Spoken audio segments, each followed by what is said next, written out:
To be or not to be, that is the question.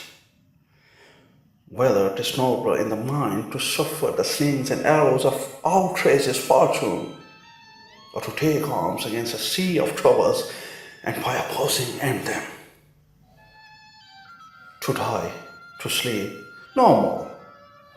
And by asleep, to say we end the heartache and the thousand natural shocks that flesh is heir to.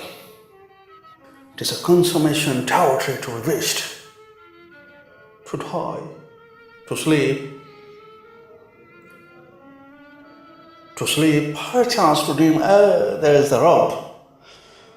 For in that sleep of death, that dreams may come when we have shuffled off this mortal coil, must give us pause.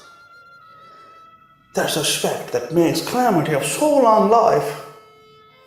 For who would bear the whips and scorns of time, the oppressor's wrong, the proud man's contumely, the pangs of despised love, the law's delay, the insolence of office, and the spawns that passionate merit of the unworthy takes, when he himself might his quietest make with a bare potkin, who would further spear, to grunt and sweat under a weary life, but then the dread of something after death, the undiscovered country from whose bourne no travel returns,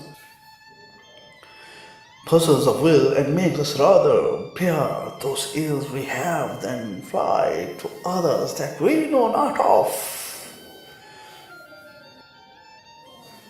This conscience does make cowards of us all,